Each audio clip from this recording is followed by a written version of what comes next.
Hello, j'espère que vous allez bien, je vous retrouve dans une nouvelle vidéo dédiée au polar et cette semaine je vais vous parler des femmes dans l'histoire du polar parce que comme dans beaucoup d'autres histoires, les femmes ont été invisibilisées dans l'histoire du polar. Pour ceux et celles qui préfèrent les vidéos où je parle de livres, la semaine prochaine je vous prépare une vidéo dans laquelle je vais vous parler de tous les classiques du polar que j'ai lus durant le mois d'avril, donc n'hésitez pas à vous abonner si vous voulez voir ça et on va tout de suite rentrer dans le vif du sujet. Dans cette vidéo je vais notamment vous parler des autrices de polar et comment elles ont été oubliées dans l'histoire du polar, mais en fait il faut bien se rendre compte qu'il y a quand même trois types de femmes qui font partie de l'histoire du polar. Non seulement on a les autrices qui ont été invisibilisées parce qu'on parle seulement entre guillemets d'Agatha Christie, alors qu'il y en a plein d'autres et qu'en France, à l'heure d'aujourd'hui, on a environ 40% des auteurs qui sont des autrices de polar. On a aussi les enquêtrices qui ont été un petit peu oubliées. Ça peut notamment s'expliquer par le fait que pendant très longtemps, les femmes n'ont pas eu accès aux fonctions policières et donc évidemment, on n'allait pas les mettre en personnage principal en tant que détective ou policière, alors même que dans la réalité, elles n'avaient pas accès à ces fonctions-là. Il y a aussi une troisième question qui est intéressante, c'est qu'on a tendance à dire que le lectorat de polar est très féminin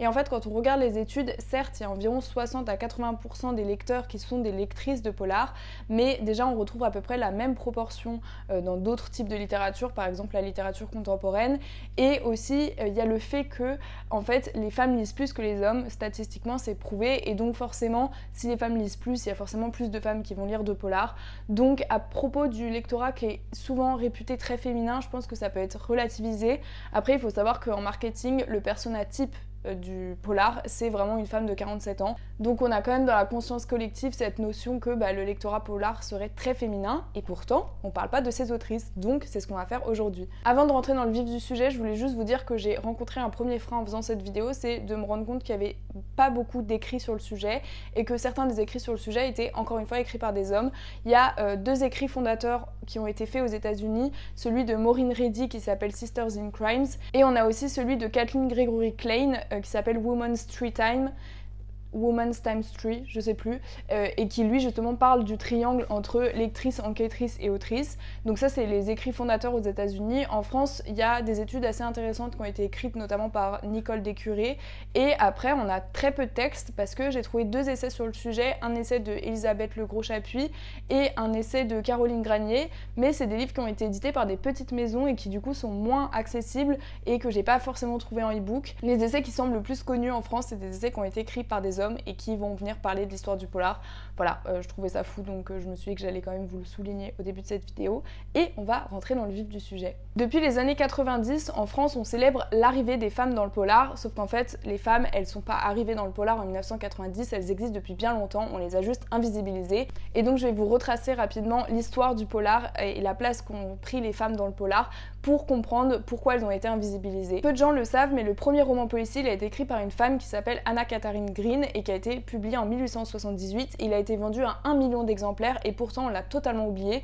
donc c'est quand même la première pierre dans cette histoire du polar. Ensuite, dans les années 1920-1930, on a une flopée d'autrices anglaises. On s'est rappelé beaucoup d'Agatha Christie, mais on a oublié Dorothy Sayers, Joséphine Tay, Catherine Pierkis, Margery Allingham, enfin on en a oublié plein. Et après cette période très féminine, on est rentré dans une période un peu plus masculine où le polar s'est beaucoup développé aux États-Unis, notamment avec le hard-boiled. Et donc là, on a un petit peu oublié les femmes, mais elles sont revenues dans les années 60, notamment avec des autrices comme P.D. James ou Ruth Rendell, qui sont des autrices purement anglaises. Et 10 ans après, c'est les américaines qui ont suivi, et là pareil, on a de nombreuses autrices qui ont été oubliées, comme Marcia Muller, Sue Grafton ou alors Sarah Paretsky. Petite anecdote à propos de Sarah Paretsky, son éditeur, quand elle a proposé son personnage féminin, voulait que le personnage féminin soit en duo avec un autre détective masculin, donc on était encore dans une période où c'était difficile de mettre des femmes au cœur du livre. Ensuite, dans les années 90, on va vraiment avoir une mondialisation de la féminisation du polar, si on peut dire. En Angleterre, en France, aux États-Unis, on a vraiment une multiplication d'autrices qui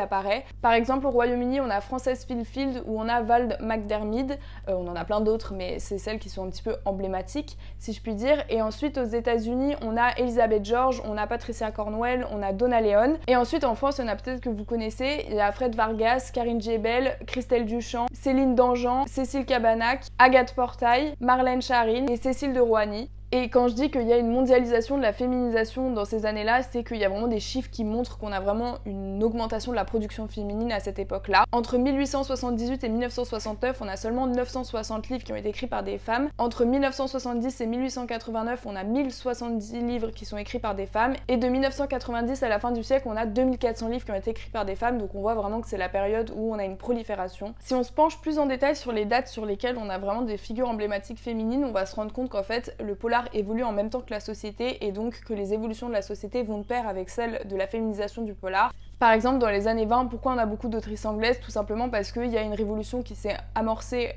au début des années 20, une émancipation des femmes qui s'est prolongée avec la Première Guerre mondiale, qui explique qu'il y a de plus en plus de femmes qui vont se mettre à écrire.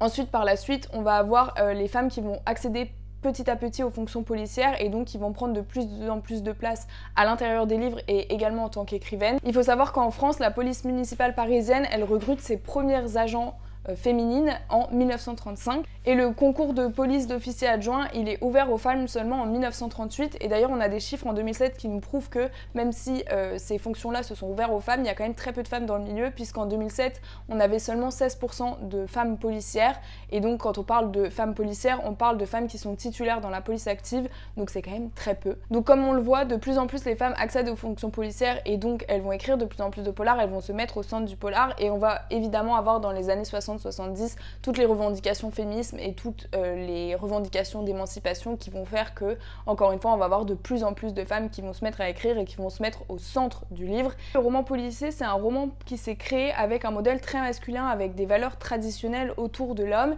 et donc c'est très dur d'en modifier le modèle. Avant cette féminisation du polar, on avait des polars où il y avait les femmes. Les femmes étaient considérées soit comme des victimes, soit comme les assistantes des détectives, soit elles étaient considérées comme des femmes fatales ou des femmes aguicheuses et souvent elles étaient décrites comme naïves et frêles et donc c'est avec la féminisation du polar qu'on va avoir une nouvelle place qui va être attribuée à la femme dans le polar et en fait on se rend compte que la femme à partir du moment où sa place change dans la société, sa place va changer aussi au cœur du polar. Donc c'est intéressant de voir le parallèle entre la réalité et le polar. Il y a beaucoup d'autrices qui ont utilisé des pseudos masculins et on a d'ailleurs une autrice qui s'appelle Sandra Scopeyton qui a utilisé un pseudo masculin et je vais vous lire ce qu'elle dit, pourquoi elle a fait ce choix-là. Elle dit « J'ai utilisé le nom de Jack Hurley dans les années 80 parce que j'avais choisi un narrateur masculin détective privé. Pour éviter ce qui me paraissait une discordance, j'ai choisi un nom masculin et ce qui arriva fut très éclairant. J'ai été accueillie par la critique comme je ne l'avais jamais été sous mon nom. » Et Maureen Reedy, elle le souligne, et elle souligne qu'en fait, il y a beaucoup de femmes qui utilisent ce subterfuge-là parce qu'en fait, les hommes vont être moins à même que les femmes à lire des livres qui ne parlent pas d'eux ou qui ne sont pas écrits par d'autres hommes.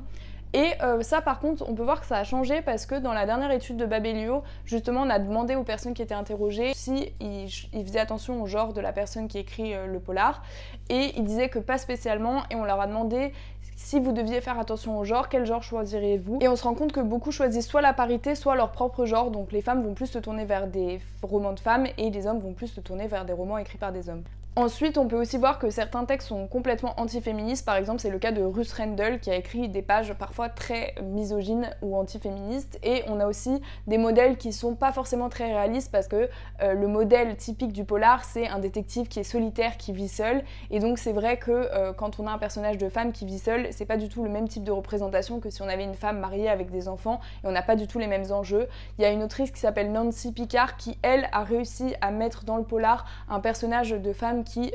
deal avec le mariage et avec sa vie de famille. Donc voilà, même si on assiste à une féminisation du polar, on se rend compte que les femmes sont toujours invisibilisées parce que cette histoire est méconnue et aujourd'hui, comme je le dis en début de vidéo, on a 40% de femmes autrices et pourtant elles sont très peu présentes dans les médias, elles sont très peu présentes dans les tables de librairie, dans les prix littéraires ou dans les meilleures ventes et du coup, il y a beaucoup d'autrices qui se sont mobilisées pour créer des collectifs pour faire en sorte de promouvoir la voix des femmes dans le polar. On a le premier collectif qui a été créé aux États-Unis en 1986 qui s'appelle Sister in Crimes,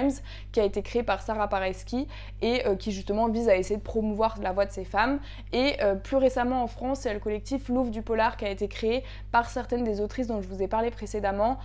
qui a été lancé par Céline Dangean, Cécile Cabanach, Agathe Portail, Marlène Charine, Christelle Duchamp et Céline de Roigny. Donc je trouve ça très intéressant de voir que même aujourd'hui où on a quasiment autant d'autrices que d'auteurs, ce soit encore aussi difficile de visibiliser les femmes qui pourtant écrivent des textes aussi bons que les hommes, mais dans les best-sellers et dans les prix littéraires, souvent c'est des livres d'hommes. Il faut également parler de l'invisibilisation des femmes non blanches, parce qu'en fait dans toutes les femmes dont j'ai parlé précédemment, il y en a beaucoup qui sont, la majorité sont blanches et écrivent des personnages blancs. Et en fait il faut savoir que dans les années 80, les premiers personnages de femmes noires ont été écrits par des femmes blanches. On peut citer la figure emblématique de Barbara Neely, qui est la première autrice noire à avoir écrit un personnage de femme noire dans le polar. Barbara Neely, elle est très cynique parce qu'elle a décidé d'appeler son personnage Blanche White. Et en fait, Blanche, c'est une femme de ménage noire et du coup, elle use de sa triple invisibilisation, à la fois en tant que femme de ménage, à la fois en tant que femme et à la fois en tant que femme noire, pour rester invisible et pour surveiller tout ce qui se passe et pour résoudre des enquêtes. Et du coup, je trouve ce prisme particulièrement intéressant. J'espère que cette vidéo vous aura plu. Le but, c'était pas de vous donner une liste exhaustive de toutes les autrices qui existent et je voulais préciser que je suis vraiment pas du tout spécialiste du sujet, donc s'il y a des choses sur lesquelles j'ai fait des erreurs ou s'il y a des choses sur lesquelles vous avez plus d'informations, n'hésitez pas à en parler en commentaire, ce serait hyper intéressant. J'espère que la vidéo vous aura plu et je vous retrouve la semaine prochaine pour une nouvelle vidéo.